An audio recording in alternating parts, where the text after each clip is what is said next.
नमस्कार समस्त दर्शक मानू मोर अंतरभरा प्रणाम। आज पवित्र स्वाधीनता दिवस। घरे घरे त्रिरंगा। माननीय प्रधानमंत्री कहवा अनुसार सबु घरे त्रिरंगा उड़ेवा एवं जातीय पताका उत्तोलन करने पूर्वर वंदे मातरम गान करवा। कारण तार किसी विशेष कारण अच्छी। कारणटा है आमर वंदे मातरम राष्ट्रगीत मान्यता पाई ताकू 150 वर्ष पूर्ति हो गला। 150 वर्ष पूर्ति उपलक्षे आज वंदे मातरम को प्रथमे गाई तापरे जातीय पताका उत्तोलन सहित जातीय संगीत गान करने मान्यवर प्रधानमंत्री जी परामर्श देइछन्ति। भारत सरकार निर्देश अनुसार समस्ते यहाकू पालन करिछन्ति मध्य। आज पवित्र स्वाधीनता दिवस किंतु केबे तो वंदे मातरम आमे गायन करिने, किंतु आज आमे वंदे मातरम गायन करुछे। से वंदे मातरम केमिति सृष्टि हैला केते बेले हैला से हेलाणी 150 वर्ष तलर कथा। आमे सेतेबेले केही जन्म हेई नथिले किंबा 150 वर्षर वर्तमान बोधे केही जीवित नाहंती ए संसार रे। तेणु जहा इतिहास लिखि जाइछि आमे ताहाकू ही ज्ञान करुछे। वर्तमान मोर वंदे मातरम 150 वर्ष पूर्ति उपलक्षे गोटे वार्ता। वंदे मातरम को एक पवित्र समय रे रचित होइथिला।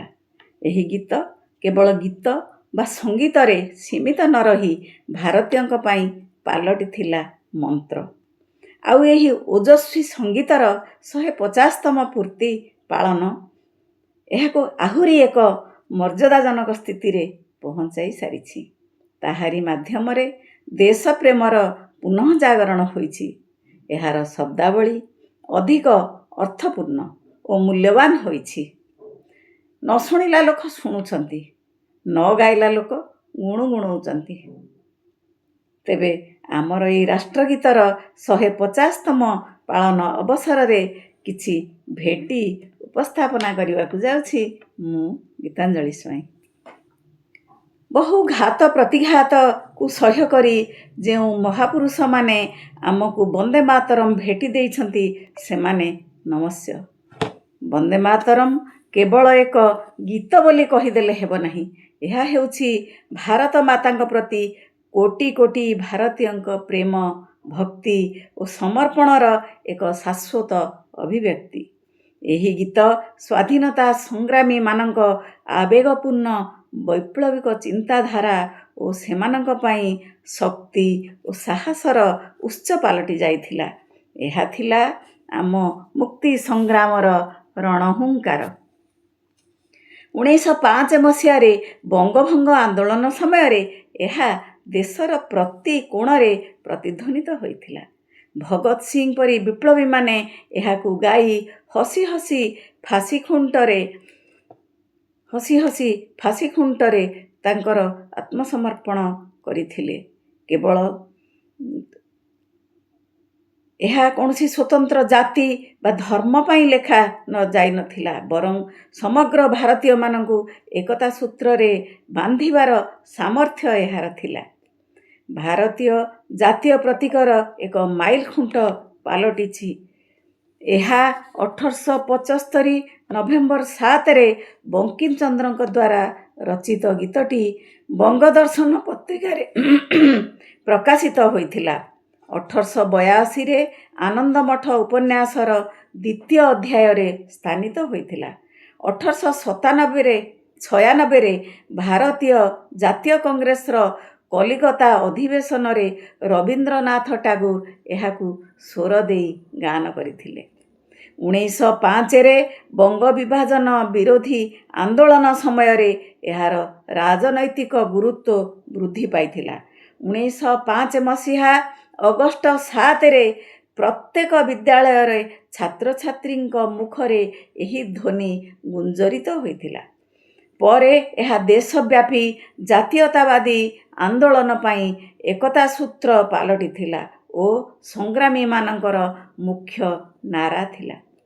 ଏହା ଥିଲା ମାତୃଭୂମିର ଏକ ବନ୍ଦନା, ଦେଶର ଆତ୍ମା, ସାହିତ୍ୟ ଏବଂ ଦେଶପ୍ରେମର ସଙ୍ଗମ, ଜାତିର ପରିଚୟ, ଏକତା ଓ ଅସଂଖ୍ୟ ବଳିଦାନର ପ୍ରତୀକ।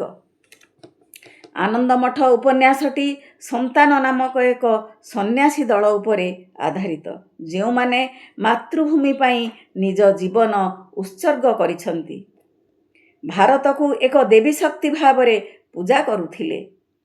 ଅରବିନ୍ଦ ଘୋଷ ଏହାକୁ ଆଧ୍ୟାତ୍ମିକ ଭାବନାରେ ପରିପ୍ରକାଶ କରିଥିଲେ ଏବଂ କହିଥିଲେ ଏହା ଶକ୍ତି ଏବଂ ସ୍ଥିତିସ୍ଥାପକର ପ୍ରତୀକ। ବ୍ରିଟିଶମାନେ ଏହି ସଙ୍ଗୀତ ଗାନକୁ ବାରମ୍ବାର ପ୍ରତିବାଦ କରି ଛାତ୍ରମାନଙ୍କ ଉପରେ ଜୋରିମନା ଲଗାଉଥିଲେ। ସର୍ବସାଧାରଣରେ ଏହାକୁ ଗାନ କରିବାକୁ କଟକଣା ମଧ୍ୟ ଲଗାଇଥିଲେ। 1907 ଅଗଷ୍ଟ 22 ତାରିଖରେ ମ୍ୟାଡାମ ଭିକାଜି କାମା ବିଦେଶରେ ଅର୍ଥାତ୍ ବର୍ଲିନଠାରେ ବନ୍ଦେ ମାତରମ୍ ଲେଖାଥିବା ତ୍ରିରଙ୍ଗା ପତାକା ଉତ୍ତୋଳନ କରିଥିଲେ। ୟୁରୋପ ଏବଂ ଆଫ୍ରିକାରେ ଥିବା ଭାରତୀୟମାନେ ଏହି ଗୀତକୁ ପ୍ରତିରୋଧର ପ୍ରତୀକ ଭାବରେ ଗ୍ରହଣ କରିଥିଲେ। 1950 ଡକ୍ଟର ରାଜେନ୍ଦ୍ର ପ୍ରସାଦ କହିଥିଲେ ଏହା ଶ୍ରଦ୍ଧା ଓ ସମ୍ମାନ ଯୋଗ୍ୟ। ଏହାକୁ ଜନଗଣମନ ପରି ଜାତୀୟ ସଙ୍ଗୀତର ମାନ୍ୟତା ଓ ସମ୍ମାନ ଦିଆଗଲା। ବନ୍ଦେ ମାତରମ୍ 150 ବର୍ଷ ପୂର୍ତ୍ତି ଉତ୍ସବ ଜାତୀୟ ଗର୍ବର ପ୍ରତୀକ ଭାବରେ ଏହି ଗୀତର ଗୁରୁତ୍ୱକୁ ପୁନଃ ପ୍ରତିଷ୍ଠା କରୁଛି। ଏହି ଗୀତ ଆମକୁ ଦେଶପ୍ରେମ, ସାଂସ୍କୃତିକ ପରିଚୟ ଓ ସାମୂହିକ ଆକାଂକ୍ଷା ପାଇଁ ପ୍ରେରଣା ଦେଉଛି। ଆମର ଜାତୀୟ ପତାକା, ଯାହାର ପାଦ ତଳେ ଆମେ ଭାରତବାସୀ ଆମର ଶିର ଉଚ୍ଚ କରି ଦଣ୍ଡାୟମାନ, ସେହି ତ୍ରିରଙ୍ଗା ପତାକାର ନିର୍ମାତା ହେଉଛନ୍ତି ପିଙ୍ଗାଲି ଭେଙ୍କିୟା। ଏହି ତିନି ରଙ୍ଗର ପତାକା ମଝିରେ ବନ୍ଦେ ମାତରମ୍ ଲେଖା ଦେଇଥିଲେ ଭଗିନୀ ନିବେଦିତା। ତାହା କଲିକତା କଂଗ୍ରେସ ଅଧିବେଶନରେ ଉତ୍ତୋଳନ କରାଯାଇଥିଲା। 1907 ଭିକାଜି କାମା ତାହାକୁ ବିଦେଶରେ ଅର୍ଥାତ୍ ବର୍ଲିନ ସହରରେ ଉଡ଼ାଇଥିଲେ ମହାତ୍ମା ଗାନ୍ଧୀଙ୍କ ନିର୍ଦ୍ଦେଶରେ। 1921 ପତାକାରେ ଅରଟ ଚିହ୍ନ ଦିଆଗଲା। 1947 ଜୁଲାଇ 22 ତ୍ରିରଙ୍ଗା ଝଣ୍ଡାର ମଝିରେ ନେଭି ବ୍ଲୁ ରଙ୍ଗର ଅଶୋକ ଚକ୍ର ସ୍ଥାନିତ କରାଗଲା। ଆଉ ସେଥିରେ ଶେଷ ସ୍ପର୍ଶ ଦେଇଥିଲେ ୟୁରିଆ ତ୍ୟାବିଜ।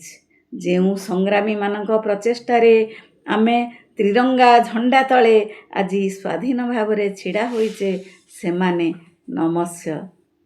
ବନ୍ଦେ ମାତରମ୍, ବନ୍ଦେ ଉତ୍କଳ ଜନନୀ। ଧନ୍ୟବାଦ।